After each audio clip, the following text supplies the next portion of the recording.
Baloiaren atzetik doaz hogeita bi Jokaldi bikainak da hamaika opari Futbolaren munduan kontu zarugari Ez gara jalda ezagun bertain jokalari Zoropila, zoropila Ostiko talokazpilaz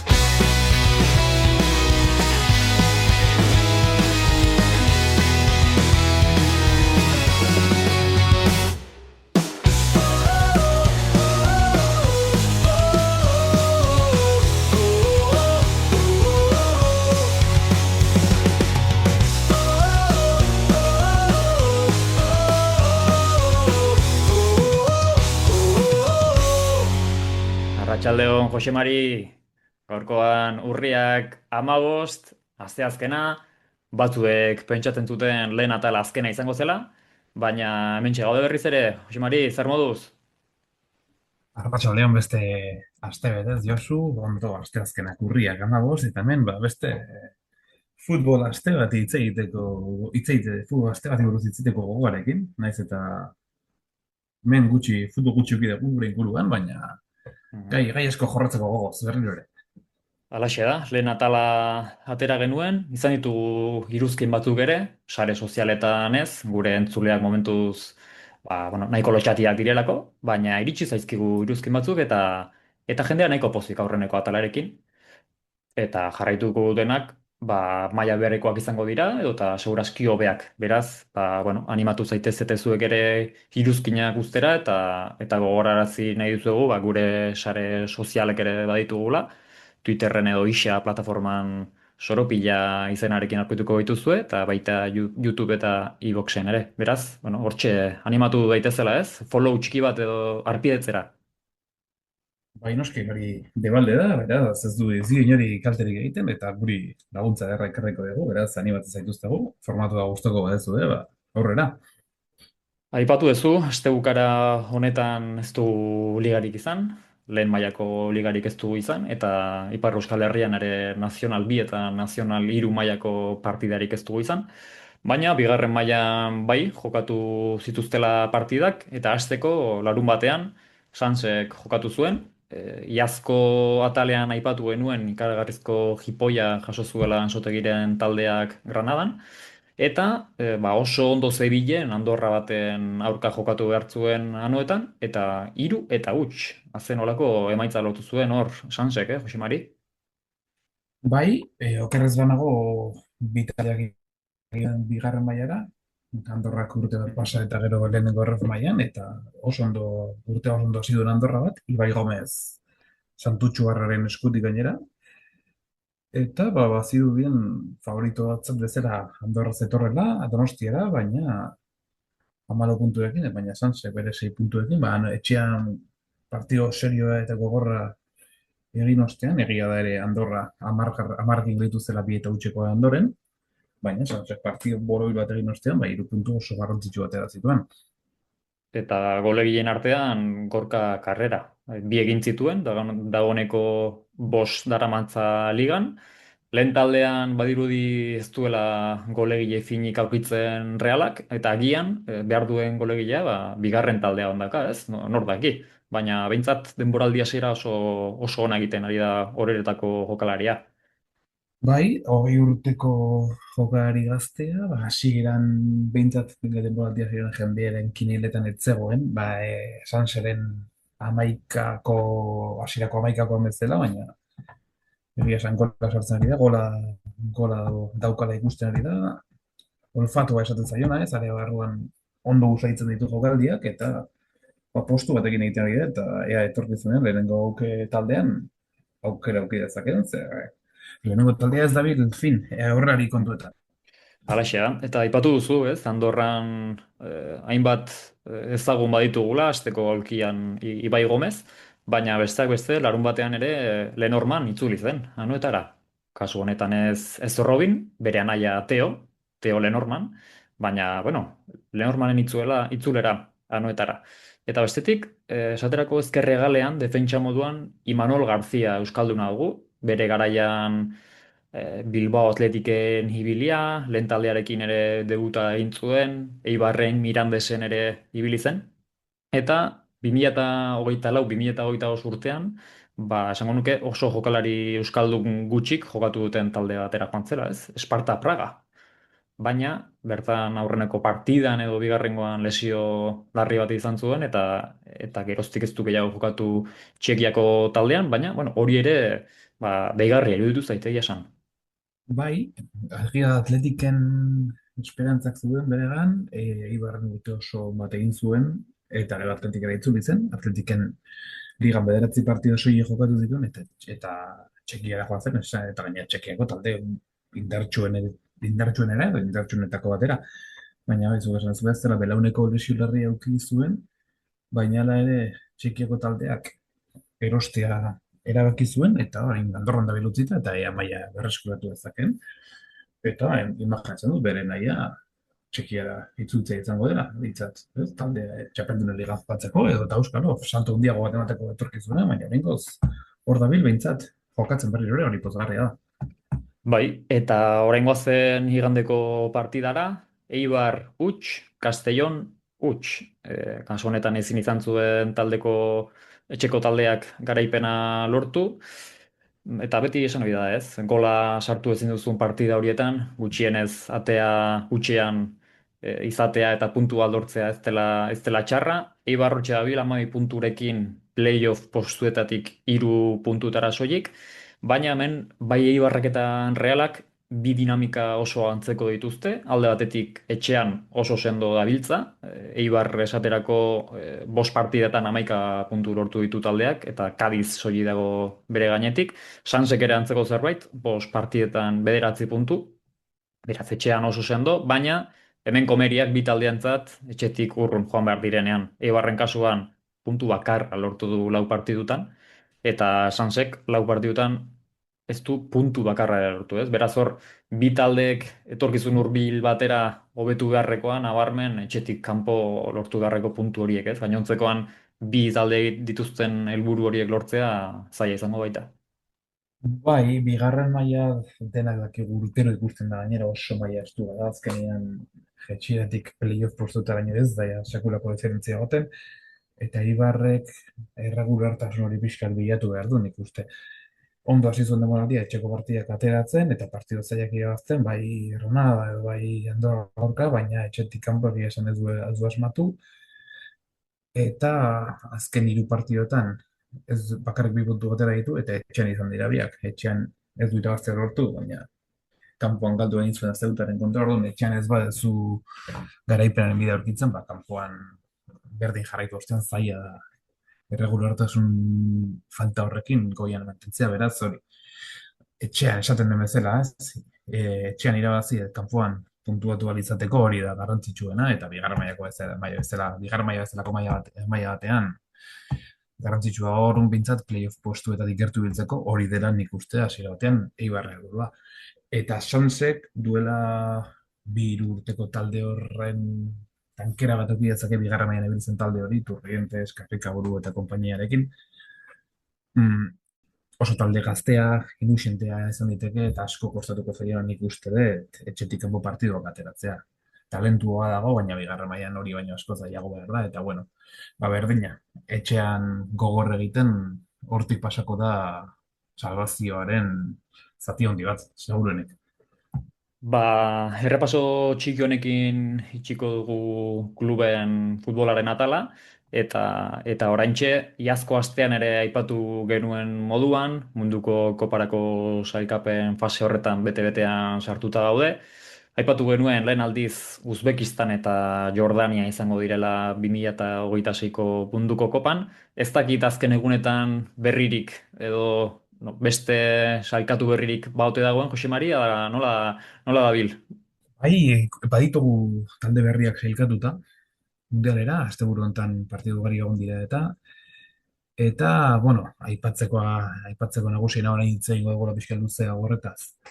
Cabo Verderen garaipena, Cabo Verdek esan genuen astelehenean eskuatik irabaziz gero bertan egongo zela, eta naiz eta zuk aipatu zen dituen eskuatikien arriskuak, nik dituen Ez negoen oso gadoz horrekin, baina hiru eta huts, Cabo Verde bere lanak egin zituen, eta lehenengo aldiz mundial bat jokatuko du.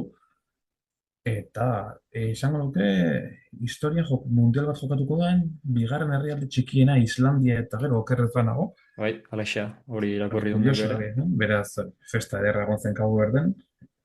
Eta besteak beste atzo Katarrek Katar sailkatu zen, aurreko mundiala ere jokatu zuen, baina antolatzailea zenez, ez zuen parte sailkapen fase jokatu behar izan, baina atzo bai lortu zuen lehen aldiz sailkatzea.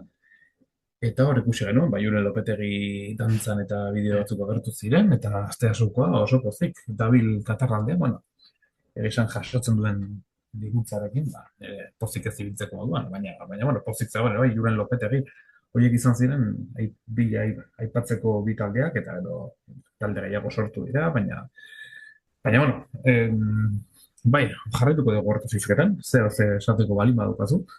Bai, irakurri dut Katarren kasuan eta Arabia Saudiren kasuan badagoela polemika pixka bat, bi taldeek etxean jokatzen zutelako nolabait azkeneko partida edo eta kanporaketa hori, eta gainera haien aurkariak baino bi eta bost atxeen egun gehiago izan dituztelako. Beraz, nolabait hor gauza arraroak ere egon omen dira, eta bakigu Arabia eta Katar bezalako herrialdetan agian zuhaitz asko ez dela egongo, baina dirua soberan dagoela, eta beraz FIFAk ere beti hor badituela bere interesak, baina aipatu duzu moduan, Julen Lopetegi patroi handia da, hortxe ikusi du dantzan batapanen egongo balitz ezela eta okerrez banago Espainiarekin ez zuen mundialean parte hartu, ez, lehenago kanpota zuten, eta beraz, Hori akaso da. bere lehen munduko kopa izango da.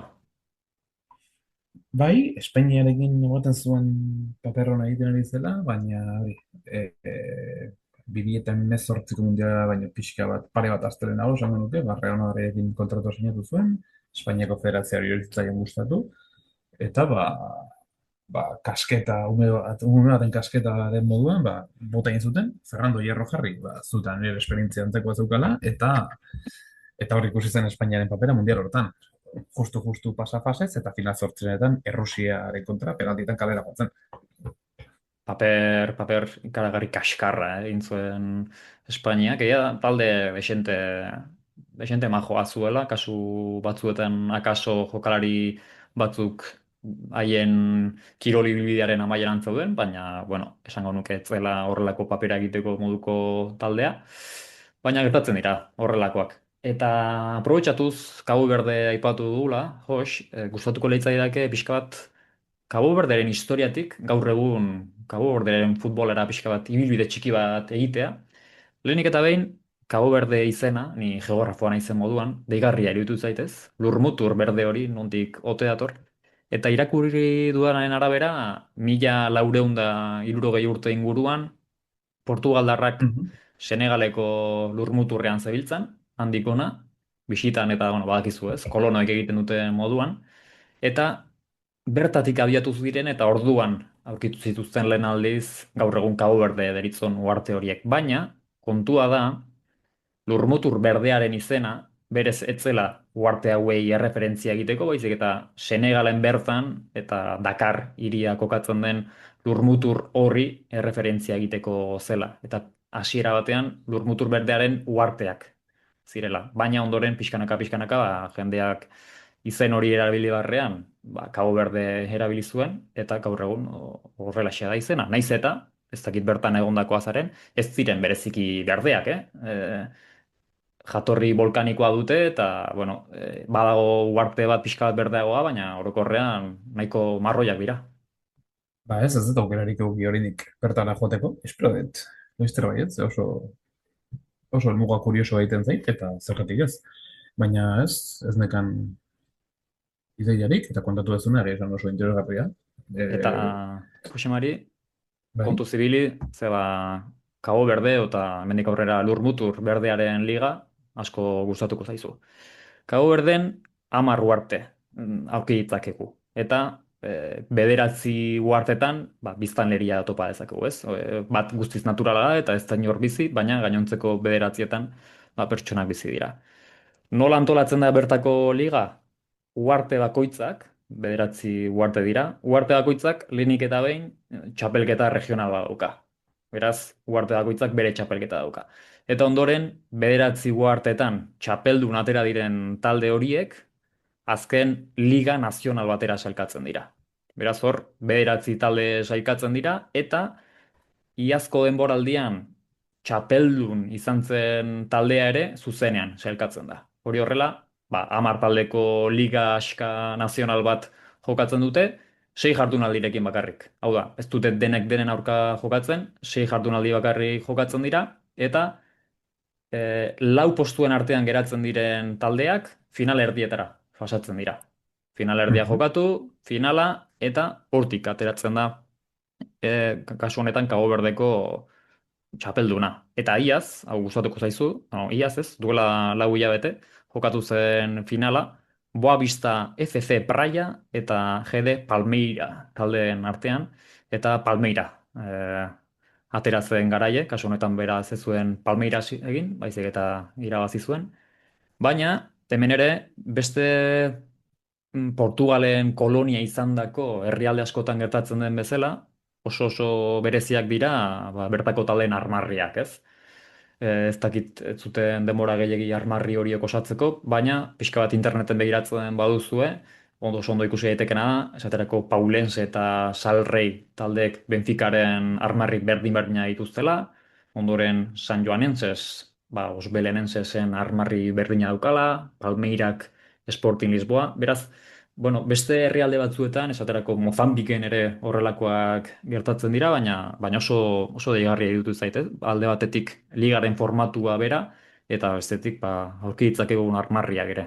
Bertan, ez dakit jokatzeko berandu egiten, baina helmuga politia litzateke, behintzat partiduren bat ikustera joateko. Bai, egia esan erabat kuriosoa kontatu duzen guztia. Eta, bai, bertan futbola bizitzako, seguro bizitzako daukaten modua ikaragarri izango dela. Eta bai, aipatu duzuna, Portugalek dituen kolonia horiek, Mozambikekoa berez, por cierto, Eusebio futbolari handia zen. Ikaragarria, Portugaleko bai, historiako bai. jokari onena Cristiano Ronaldoren baimenarekin. Eta, bai, esan, Cristiano kuriosoa kontatu Ronaldo duzun guztia. eta Bebe. Naiz eta Cabo Verderekin jokatzen da Bai, bilen, baina...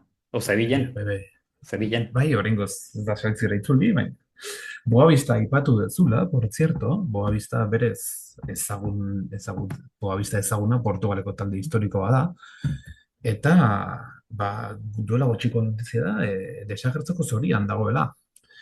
Ara. Jabea, hau, parentesi txiki bat egingo dugu, kobertaz hitz egiten, eta jabea Gerard López zen, Gerard López Girondin, Burdeosoko Girondin sartu zuen berdina, berak ere zulora eraman zuen, Portugaleko Girondins, Kudeak eta eta bai, bikaina, beraz. Boabistan dago, eta Boabista ere zulora bidaltzen dira, beraz, tipo honek ez dakit ze egin nahi duen, juten taldeekin, baina espero dugu Euskal Herretik urrun ibiltzea futbolari dago gion, oporretan pasa nahi badu nahi duen egin dezala, baina estari, bere Ba, apoio handia, gure apoio guztia, ez duelako bukaera hau merezi, eta ea lortu beharreko konponbideak, zen, bista, diogu, bueno, Portugaleko liga daukan talde bada, boskopa, eta Europan ere, Europa League batean, final horreko eta iritsitako talde bada. baldakigu Gerard López hau nondik atera den, edo non jaiotakoa den. Ah, Izena behintzat esan erdi katalana dauka, baina bai, akaso ez da Gerard López Bartzelona jokatu zuena eta Kataluniako hautatzailea zena, ez da bera. izan zitekeen. Hau, bai, hau esango nuke, hori da, Espainiarra da, baina Luxemburgon jaiota, Bueno, Galiziar emigrante batzuen semea. denetari Eta, dauka, beraz. bai, dirua batez ere, eta dirua xagutzeko arazorik ez daukala dirurik. Beraz, bira, orain irakurtzean ez zera, 2009-tik 2015-era, Lotus eskuderiaren jabea izan zen bat formulan.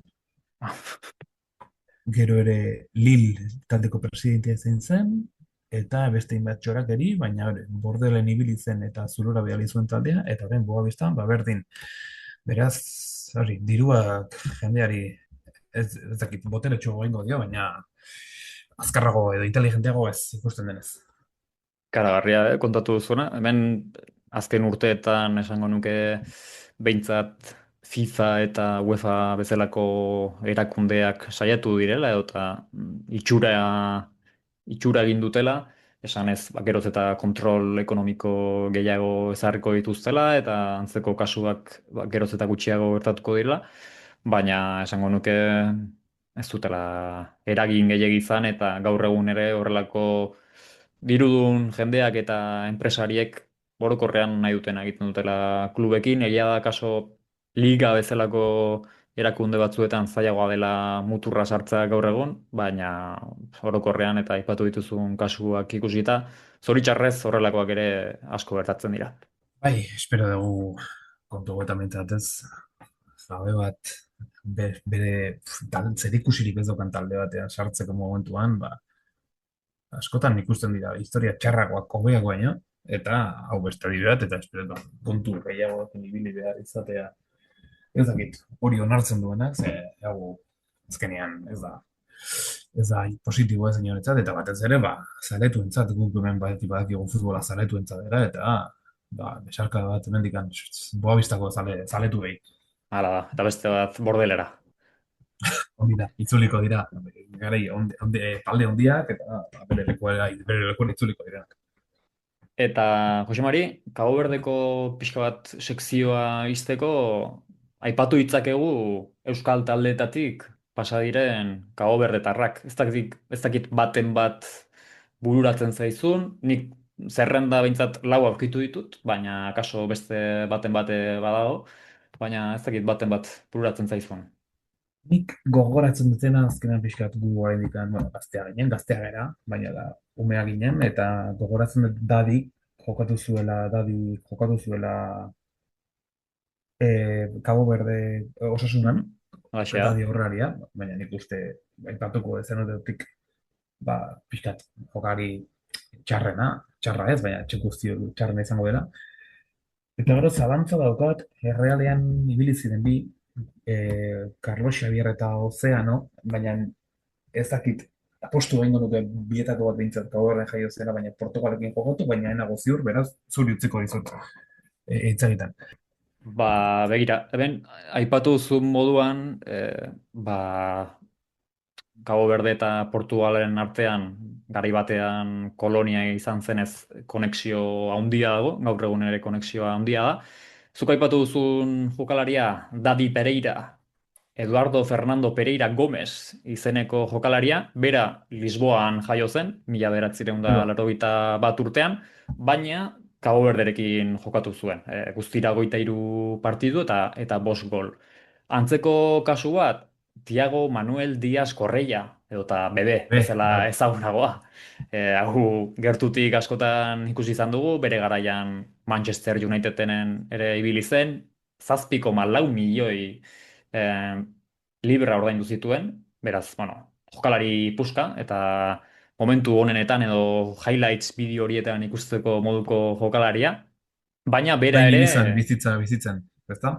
hori da, bai, agian ez du ondoren ibilbide oparoena izan, baina ondo aukera ditu bere helmuak ere.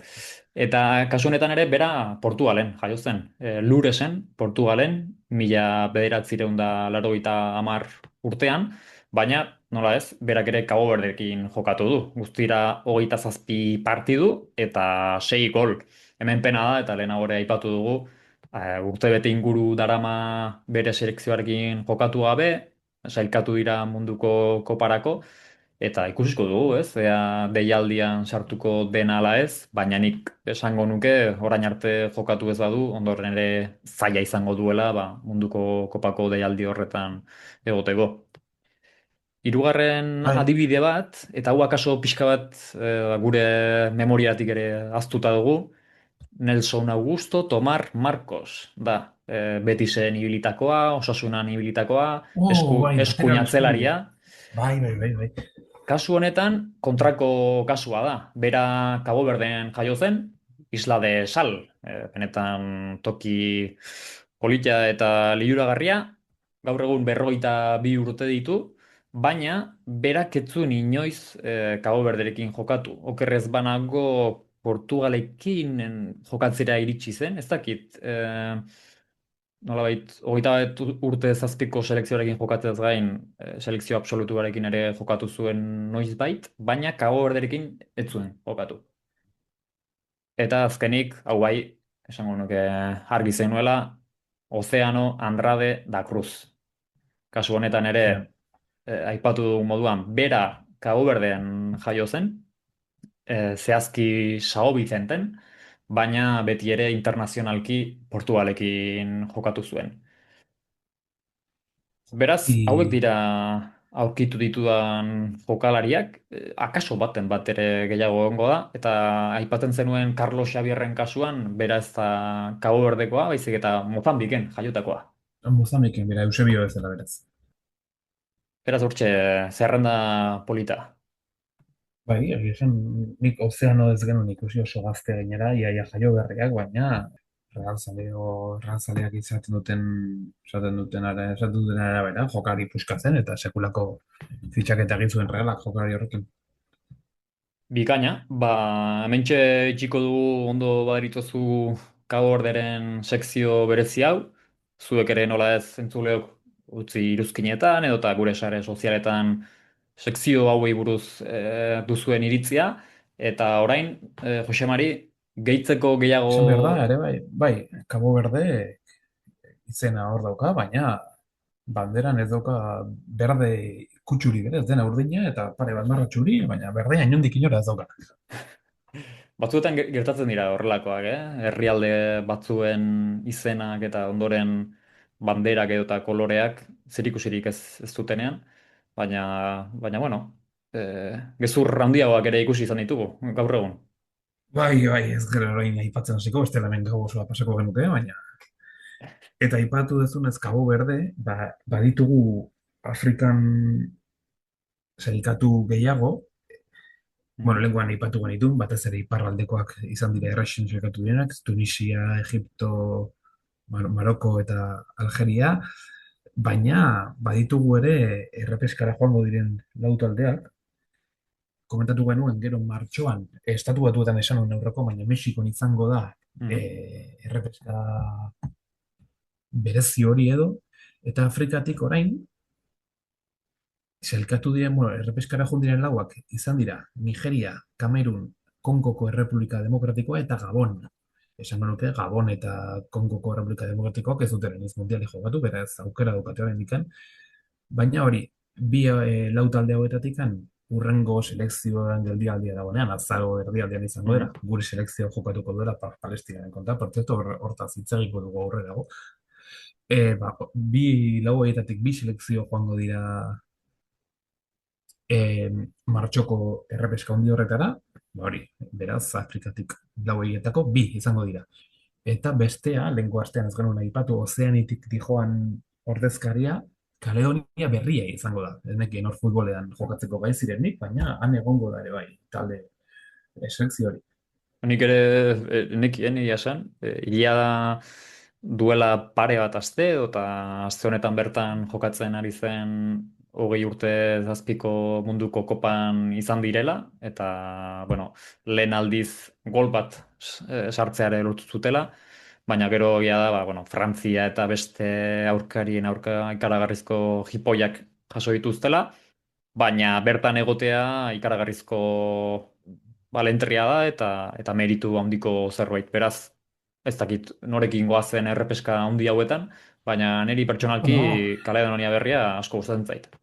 bai, pentsatzen dut oso aukera gutxi dauzkatela, baina martxoko errepeska horretan egotea beraientzat ja kriston balentria da, eta gero Afrikatik hobetutako lau hauek, eta behingoz ez ditugu beste horrezkari, hemendik hori, Erta Amerikatik joango da baten bat, Asiatik ere, baina ofiziala direnen guztiak aipatuko ditugu, eta pentsatzen dut ja, horrengo azarorako selekzioen geldialdian jakingo degula zein selekzio diren.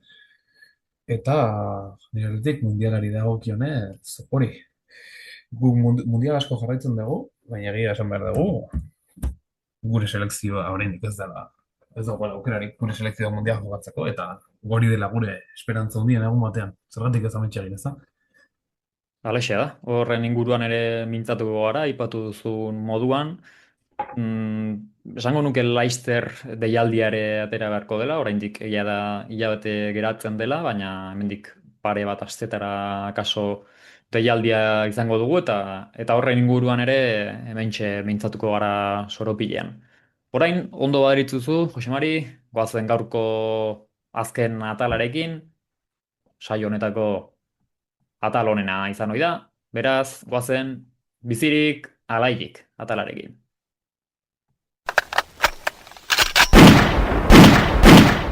Bizirik alairik. Bai, hemen bizirik alaiik sekzioa prestatzen berriro ere ibili gara. Esan berregu ere ez degula, agian, akaso ez degula astero egingoz, sekzio hau, ze bestela jokaldi geldituko gara ja bigarren egunerako, baina aprobetxatuta ligarik ez dagoela, eta horrek ere azkenean pixkat hizketa gaiak entzen dizkigula, zergatik ez? Jokari ez dakigunak oraindik edo audientziak ez dakizkinak erretiratuta edo jokatzen dabiltzen oraindik, ekarriko ditugu memoriara eta bere itaz pixka bat hitz egin, zergatik ez jendeak gogoratzeko horiek ere eliteko futbolariak izan zirela. Merezi dutelako, besteak beste.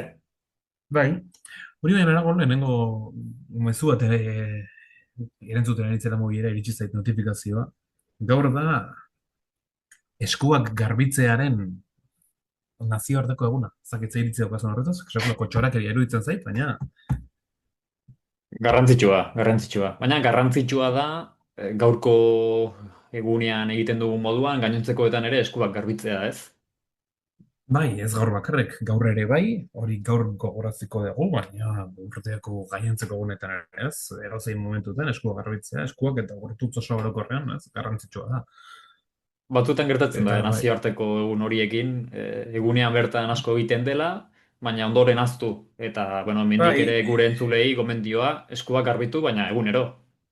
bai, besatzen dizut, baina askotan ere horrelako egunak asmatzen dituzte, zakit, Euskararen nazioarteko eguna abenduak 3, oso ados, minbiziaren aurkako eguna ados, baina, bueno, patata tortillaren nazioarteko eguna, ez dakit beharrezkoa den adibidez, ez? Baina, bueno, eta gero ere, kuriosidadez, nahi badezu, gaurko egunez ere, Didier Deschamps jaio zen, Baionan, Ara, 1978an, eta Baionako tatzailea. Alemanian ere bai, 1984an, ez dakit okurritu altzaiko zein jaio zen, 1944an. 1944an, bai, 1944an, Mila- Alemanian. bai,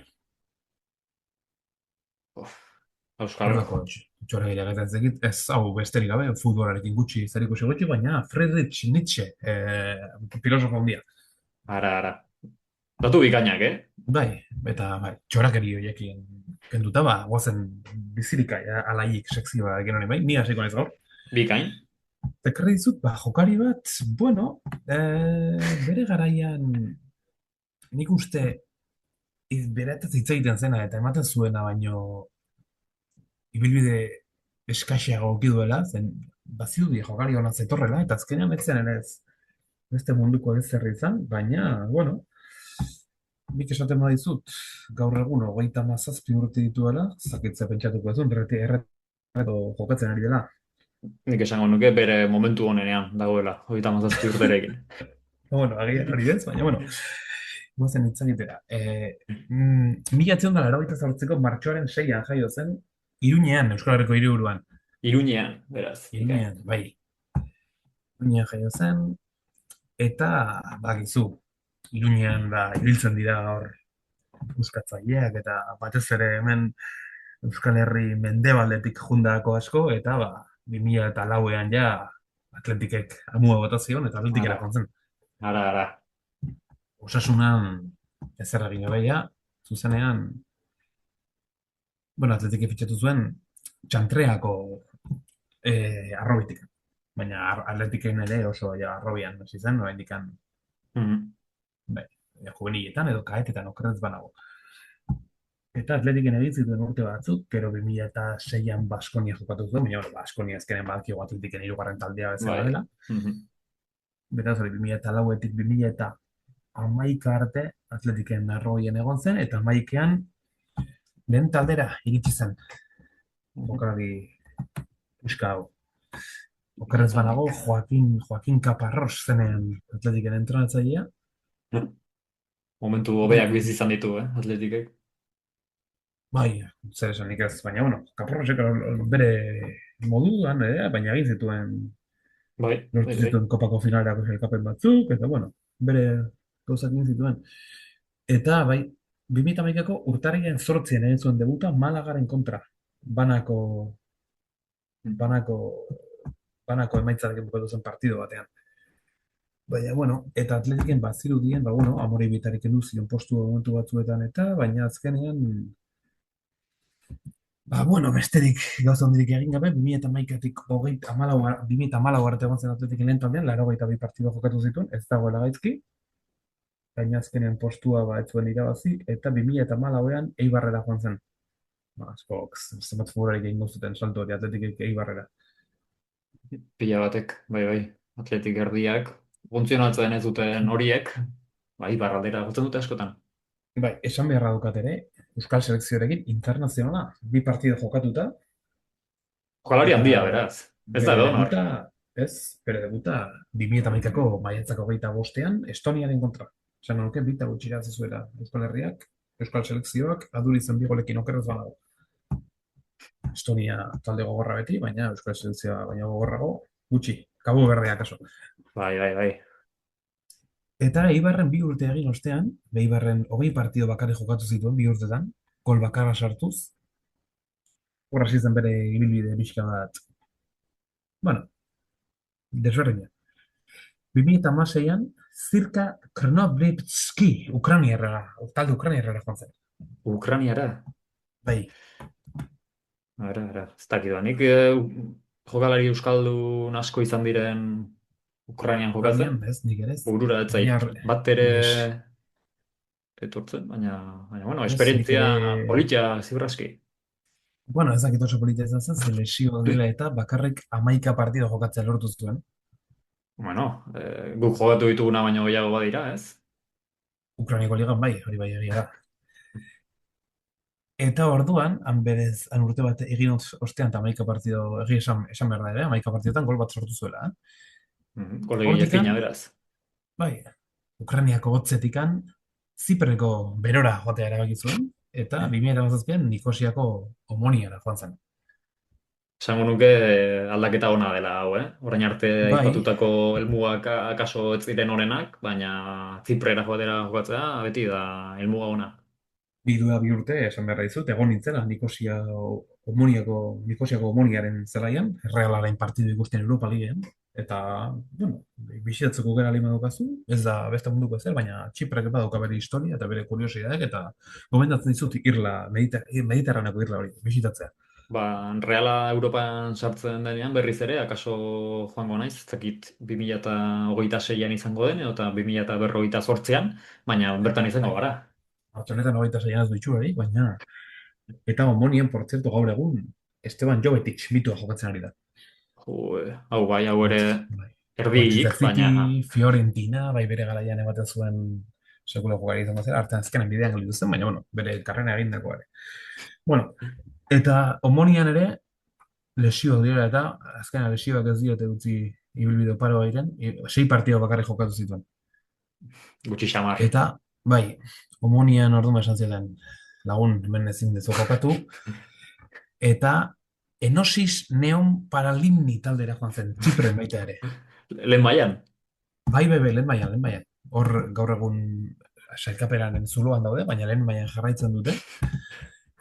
Eta hemen zenbat partida jokatu zituen, Ukrainian 11, Omonian 6, ba hemen bakarra jokatu zuen.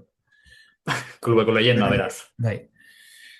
Eta orduan 2019an beak esan zuen futbola utziko zuela bere eskuin txorkatileko arazo kronikoak zirela eta 31 urterekin. Baina, bueno, saiatu zen bere azken pausoak ematen, 2019-2020an Nafarroko San Miguel de Larraga taldera joan zen, preferente mailan, eta gero ja, 2022 denboraldian, etxera itzuli zen, txantreara, eta hor jokatu zuen, 3. mailan jokatu zuen partido partido batzuk, eta hori, eta hogeita bian, zuk esan duzu bere momentu beren dagoena, baina ez, 2022 erretiro hartu zuen. Orduan, hori, gero Wikipedian dagoen, por cierto, Wikipedia eta Transfermarket erabiltzen ditut, baina Wikipedian dagoen bere azken esaldia. Actualmente juega pachangas de fútbol 7 con los colegas, especialmente con Proxim bere talde izango, eta gero jartzen du, punto. Es un fiera, hori jartzen du. Bueno, horrelako Wikipediako horria ez du edonork, eh? Jokalari Es un fiera, benetan, ez. Nahiko nuke nik nire Wikipediako horrian es un fiera jartzen. jokalari garrantzitsua izan behar da horrelako orrialde bat Beraz, bai, izateko.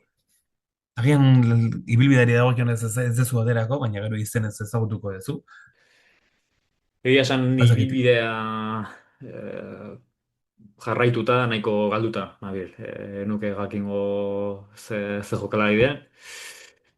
Behintzat futbolarekiko maitasuna baduela erakutsi du jokalari honek, ez? Etxera itzulera eta preferenten eta hirugarren mailan jokatzea edo eta futbol zazpian lagunekin patxanga batzuk botatzea, hori edo nork ez du egiten, gainera gehiago kontuan Bai, izan dituen lesioak. Baina bueno, interesgarria benetan aipatu duzun ibilbidea. Egia esan, ez dakit ze jokalari den. bai, hori, eta bai, baita Ukrainiatik Ziprera jutea, bueno, nik uste lesioak ez diot utzi, baina erabakionak hartu ditu bere karreran zehar. Akaso Atletiken gehiago jokatu nahiko zuen, baina ez zuen lortu. Eta bueno, esango dizut, gol gutxi sartzen zituela, defentsa zentrala zen, Zentrala, zainekin laguntzen dizuten, bai. Eta bere urte berenak, Atletiken eman zituen, batez ere hori 2011-2014 bitartean. hasieran Ramaio zela uste nuen urteengatik eta bar, baina Ramaiok ez du ibilbide hau egin. Ez zuen horrelako lesiorik ere izan, baina Euskalo norri izan diteken jokalari puska hau. Esango dizut, ez Bota, baldin bota. baduzu asmatuko, Iruñeko zentrala, balda 82 altuera, Borja Ekiza. Borja Ekiza, hau hau bai nuela espero. Kasu honetan Bai, bizirik ala hilik galderari, esango nuke nahiko argi bai, hilik dagoela, hilik esango dagoela, dugula bai. kasu honetan. Baina lagunekin esperientziak batze jarraitzen du, eta alde horretarik oso bizirik, eta hori da azkenean garrantzitsua. Bai, Bai. enuen gogoan Euskal Selekzioarekin Ez, jokatzera nik ere ez iritsi zela, egia esan, ez, baina bi partida jokatu zituen, bai, bai. baina, bueno, ore handi bat izango zen ziur aski. Kaparrosek doaiak ikusi zizkion, jarri zuen jokatzen, gero egia da galdu zuen protagonismoa Marcelo Bielsarekin, Atletiken urte honenak izan zirela horiek urte horietan, eta gero azkenan Eibarrera eman zuen pausoa, baina hori, Atletiken ja hasi zen lesioekin eta bar, eta bueno, bere ibilbidea egin du, kostatako ibilbidea lesioen gatik eta, baina, bueno, hor dago beste karrera kurioso bat, ez, Ukraina, Zipre, eta beti, bai, horrelako karrera kuriosoak beti dira interesgarriak edo kuriosoak. Noski baietz.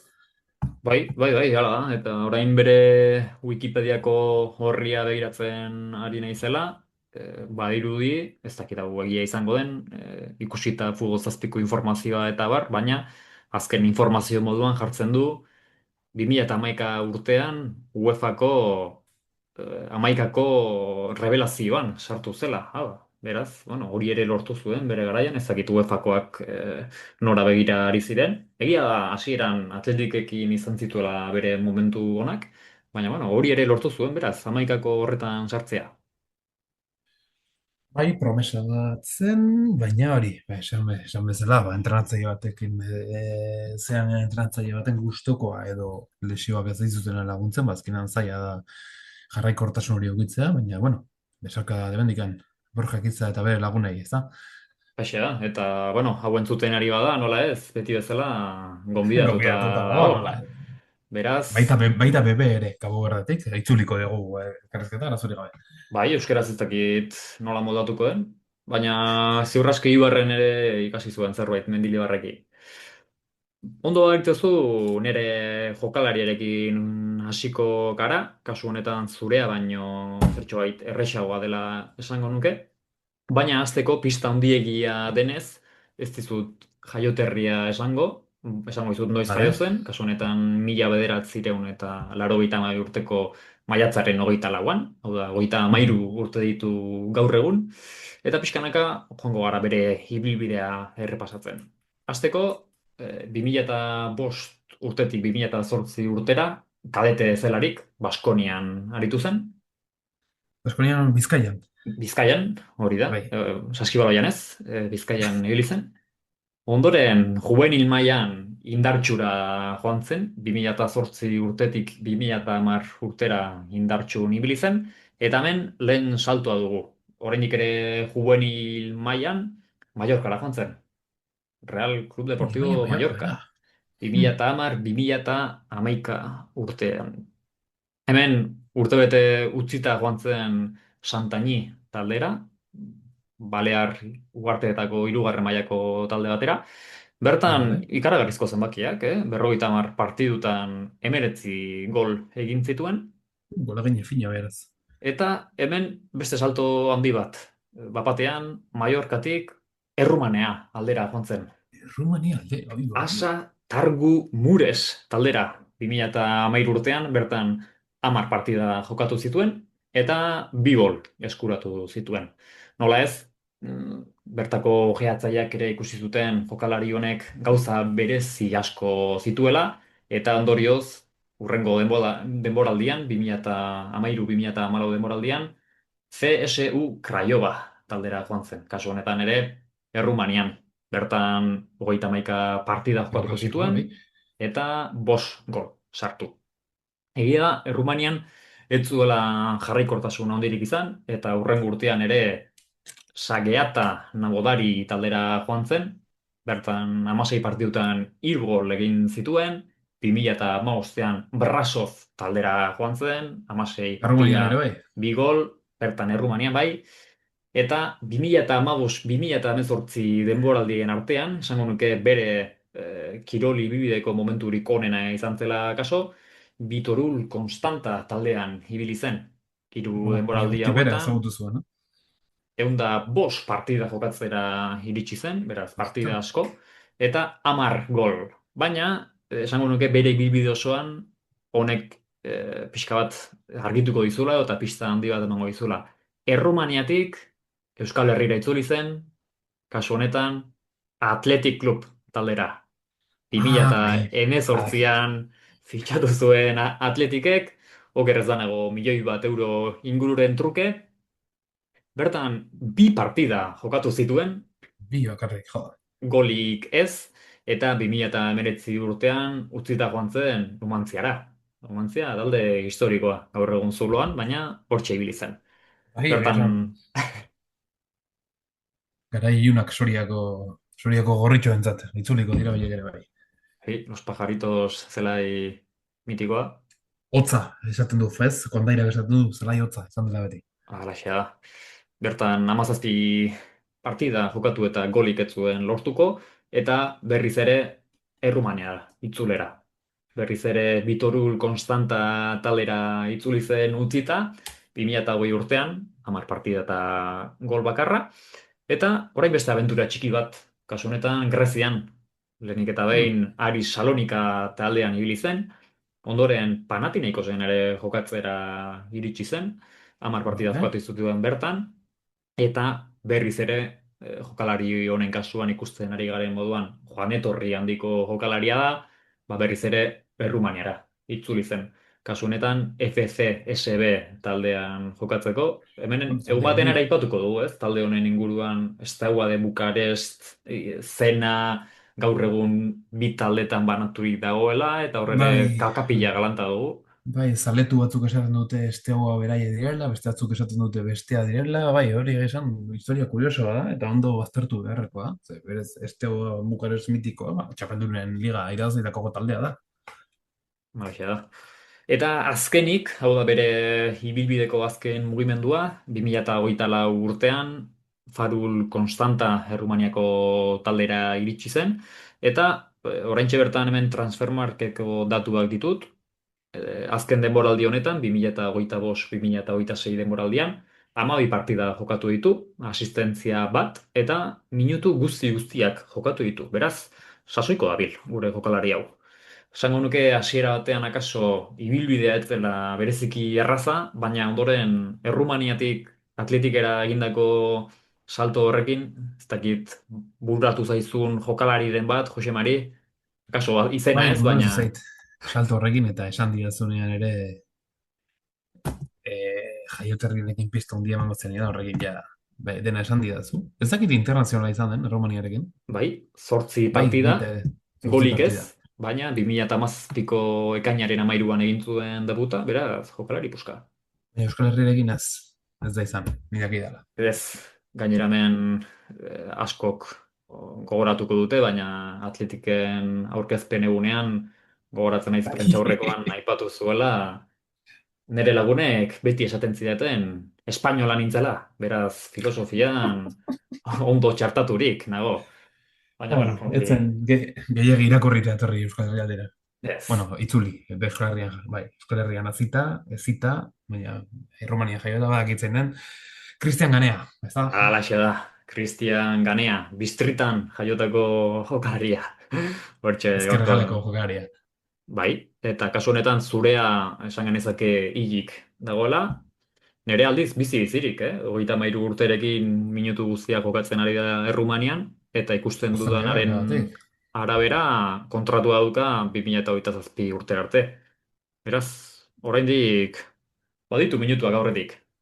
Bai, ez dut uste mundialera joango diren, bueno, Erromania okerekin dago, baina ez dut uste hautatzaileak deituko dionik, baina, bueno, bere ibilbidea egiten ari da.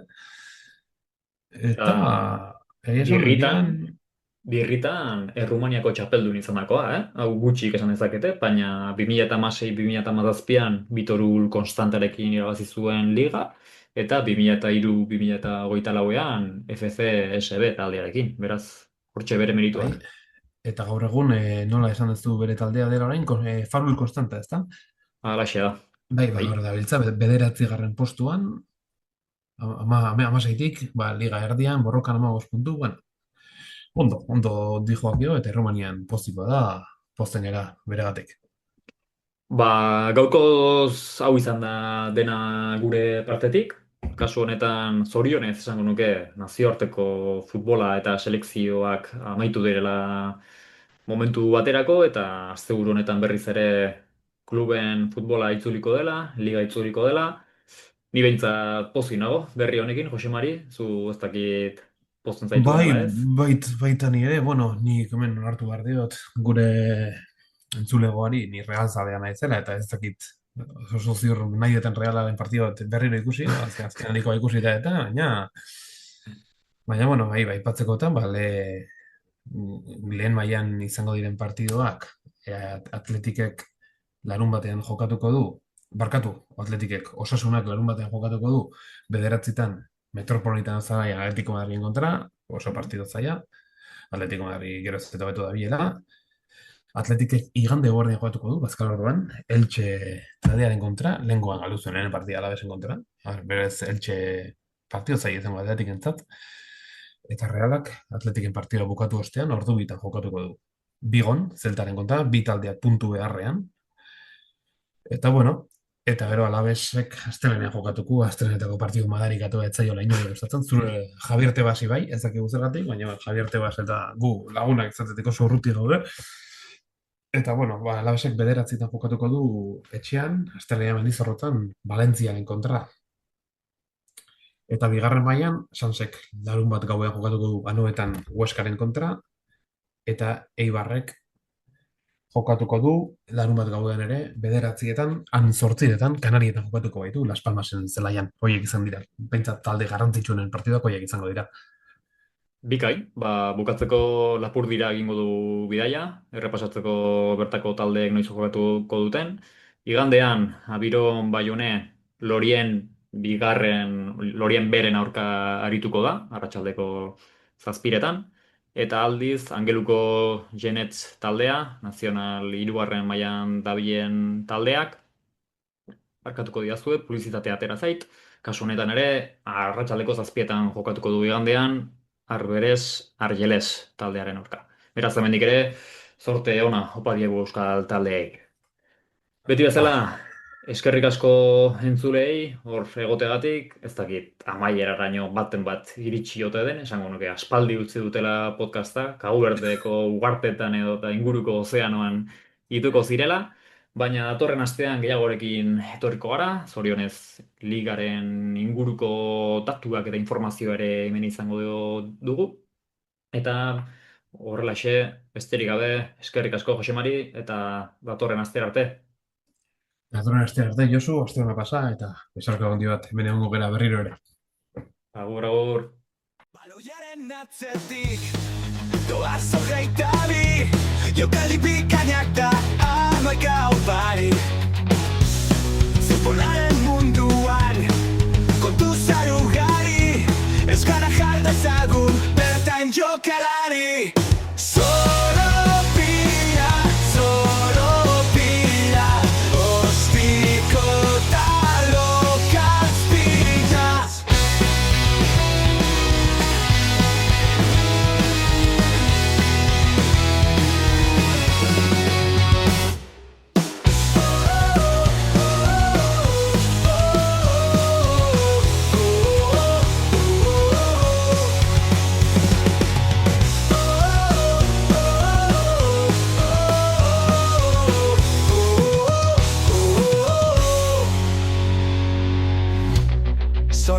Zoropila, ostiko talokazpilaz